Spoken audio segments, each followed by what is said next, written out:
muchas gracias por la invitación y felicito a toda la organización, en especial al profesor Carlos Villarroel, que ha ejecutado de manera extraordinaria este proceso. Y la verdad es que, para entrar en materia, la ponencia se titula Ruptura independentista, la Constitución como pacto fundante y como realidad institucional en los orígenes de Chile republicano.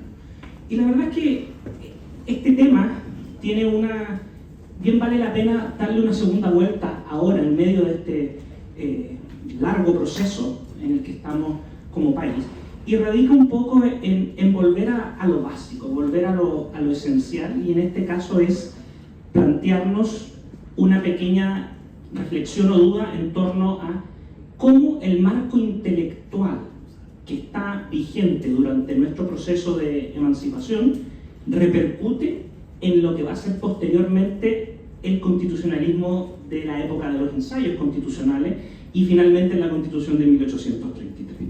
Ahora, efectivamente hoy día es mucho más interesante abordar esta discusión porque se ha ido abandonando aquella visión que fue durante largo tiempo, quizás en una dinámica, comentando como lo que decía el profesor Cid de una historiografía Whig o liberal del siglo XIX.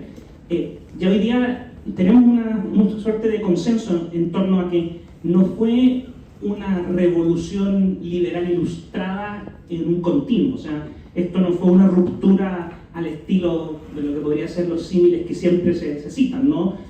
Con una pequeña prevención, que yo no adscribo a la tendencia mayoritaria que la Revolución Americana es una revolución liberal ilustrada.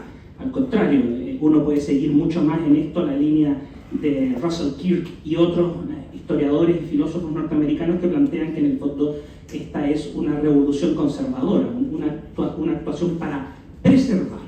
Ahora, en el caso de Chile, esto ha sido muy interesante porque al abrirse el espacio de trabajo sobre la diferente naturaleza de nuestro proceso, nos ha permitido también ir abordando entonces esta evolución.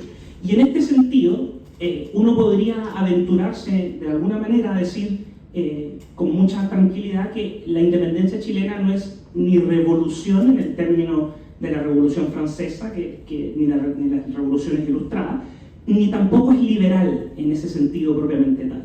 Y esto nos hace cambiar la perspectiva. Hoy día, como yo les decía, es mucho más fácil. Imagínense usted haber hecho esta reflexión en pleno siglo XIX o a comienzos del siglo XX, con una narrativa predominantemente liberal en la historiografía, habría sido quizás mucho más difícil. Hoy día hay un mayor consenso y encontramos a distintos autores.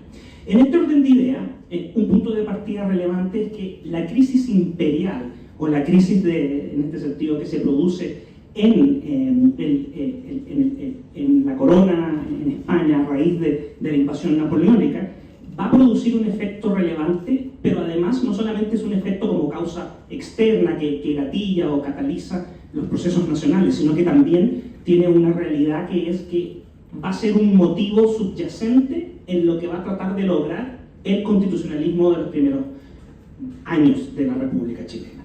Y en este sentido, yo creo que la frase que mejor permite entender esto es que el proceso de Chile es de la autonomía a la independencia. Se han escrito interesantes textos, incluso acá en este panel está el profesor Javier Infante, que tiene una recopilación muy valiosa en su libro. Pero viene el apellido que buscamos poner nosotros. Es un marco intelectual cambiante dentro de un proceso continuo. O sea, efectivamente es un solo proceso, no es que hayamos tenido dos revoluciones, no es que haya sido primero una cosa y después otra, es un solo proceso, y eso es así. Lo que es interesante es cómo cambia el sustrato intelectual y las reglas del juego desde la perspectiva de las ideas que están influyendo en el proceso. Ahora, sin entrar en detalle, para poder pasar rápidamente y porque excede también el trabajo y la ponencia, en la práctica uno podría identificar 4 grandes ideas que están en todo este proceso, que se van alternando. Partimos con una dinámica de la influencia del reformismo español del siglo XVIII, este reformismo propio de la Casa de Borbón, de la Agenda. Pensamos en personajes como Feijó, pensamos también en Campomanés. Luego tenemos también dando vuelta en nuestra élite, tanto intelectual social, la escolástica española, pero aquí con una pequeña prevención, porque es una escolástica española y es un pensamiento político vulgarizado. No es la escolástica española pura, no es esta dinámica propia que encontramos en las principales exponentes de la Escuela de Salamanca. No estamos hablando de los autores jesuitas más destacados, sino que estamos hablando de una recepción vulgarizada y no plena e íntegra de estos textos. Y esto es relevante. Y luego vamos a tener entonces también como una idea, y yo la catalogo como idea por la importancia que tiene desde una perspectiva intelectual, la lealtad legítima y la lealtad real a la corona. O sea, los chilenos no son chilenos en el sentido que son chilenos y además se sienten hispanos, se sienten súbditos. Hay todo un tema, famosos son los ensayos de Gonzalo Vial al respecto en materia de formación de la identidad nacional y otros elementos, pero son leales. Y finalmente sí, hay influencia, tenemos liberalismo, ilustración, eso es verdad. Pero también, así como la escolástica fue vulgarizada y parcializada, el liberalismo que recibimos también es de corte francés, pero viene con filtros, viene con los filtros propios de haber pasado por la traducción al idioma español y de pasar por la península. Ahora, en este orden de ideas, entonces, tenemos que se desenvuelve el proceso de independencia. Y en la práctica, el proceso de independencia, emancipación, termina rompiendo el elemento central que es la identidad nacional, esta pertenencia a la patria grande. Y esta pertenencia a la patria grande, que no fue nunca previsto en los orígenes de todo este procedimiento o este movimiento en 1810, además si ustedes ven la cantidad de fuentes intelectuales distintas o de ideas que están coexistiendo, nos permite ver un escenario bastante confuso. Y qué mejor que eso es el acta del Cabildo, donde en el acta del Cabildo tenemos por una parte un llamado a la formación de una junta, recurriendo entonces a la dinámica propia, podríamos decir, de una representación orgánica institucional más cercana al mundo del medioevo, pero es el mismo acta del Cabildo el que convoca a la elección de un primer congreso, una novedad y radicalidad en materia de institución chilena. Ese es el escenario en el cual se va a desenvolver nuestro proceso. Por eso que es un continuo, es un proceso. Pero miren ustedes lo complejo que va a ser identificar. No, si esto es una revolución ilustrada. No, esto es una apelación a la escolástica. Ahora, ¿qué es lo interesante de esto? No podemos olvidar que en el fondo la ruptura con España produce este vacío, pero no es un vacío de poder solamente, sino que también es un vacío existencial de Chile, ¿no? Del reino de Chile. Y por lo tanto, una vez que se produce ya la ruptura definitiva en este largo proceso de la autonomía a la independencia, vamos a tener que entra con fuerza y ya derechamente se asume el rol de una constitución como una pieza estructurante, como una pieza fundante de la identidad de la República de Chile. Y por lo tanto comienza este proceso de ir asumiendo los ideales liberales ilustrados, desechando en principio completamente lo que podríamos llamar, siguiendo no solamente a autores nacionales como Bernardino Bravo Lira, la Constitución viva, sino que también al mismo Russell Kirk, cuando habla de que los países tienen dos constituciones, el texto escrito y la constitución que se vive, las prácticas, la costumbre. Se busca dejar atrás, superar este periodo. Y esto es lo que nos lleva entonces a esta sucesión rápida, dinámica o inestable de textos constitucionales.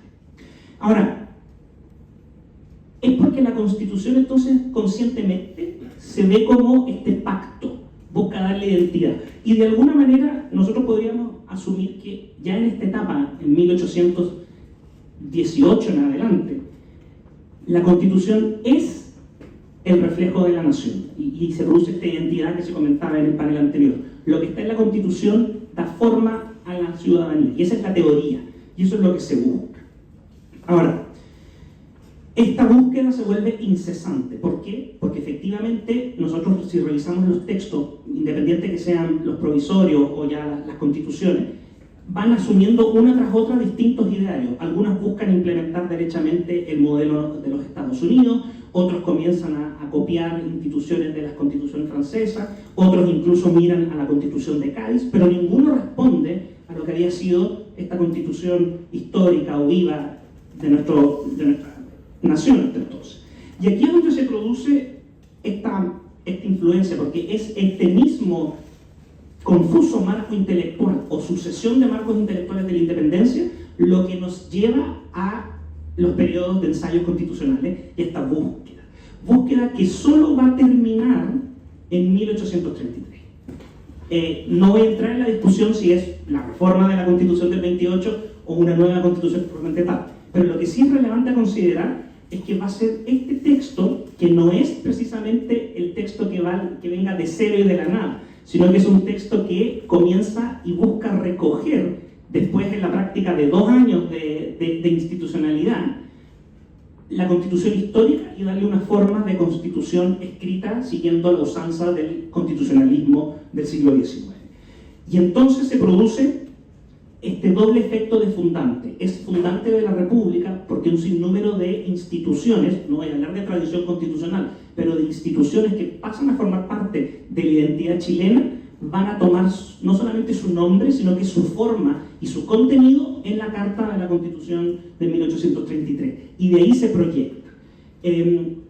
Esto con una prevención. Efectivamente, y acá los tengo, hay un sinnúmero de instituciones que surgen antes. O sea, uno puede considerar la idea de régimen representativo en la Constitución de 1818, el Congreso bicameral propiamente tal, en la Constitución del 22, el título de Presidente de la República en las leyes federales, la Corte Suprema y sus funciones en la Constitución de 1828.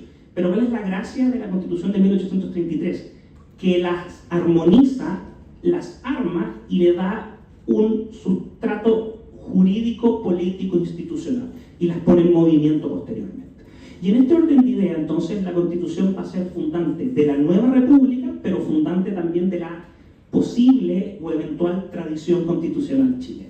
Desde aquí, es desde 1833, sin perjuicio de que ustedes pueden encontrar un sinnúmero de artículos o de figuras que aparecen en los primeros reglamentos provisorios. ¿Y cuáles son estos elementos fundantes de la Carta de 1833? 5 o 6. Podemos considerar primero el rol que va a tener el presidente de la República como garante del orden y de las instituciones. Tenemos también, sin perjuicio de la perspectiva que se busque, pero hay una normalización de la relación entre Iglesia y Estado. Mario Góngora dirá que es un modus vivendi, pero en el fondo se salva un problema que se produjo con la ruptura. Esto va a ser un volver a la normalidad, sin perjuicio de la discusión en torno al derecho al patronato. En tercer lugar, configura una suerte de núcleo del Estado, y con esto me refiero a la administración. Por primera vez van a entrar elementos que no van a desaparecer. Vamos a tener nombres e instituciones dando vueltas, figuras, oficinas, intendencias, secretarías, ministerios, y van a acompañarnos hasta el día de hoy. Un cuarto elemento, y esto es bien característico para hacer este contraste con el liberalismo ilustrado, ¿no? Resguarda y protege bienes concretos, ¿no? Y vuelve a la triada vida, honra y hacienda. Y eso es lo tradicional y lo novedoso, el Congreso, representativo y electo. Y por eso es fundante. Y por eso entonces vale la pena revisar la discusión intelectual de la independencia para entender el proceso de los ensayos y la Constitución del 33. Muchas gracias.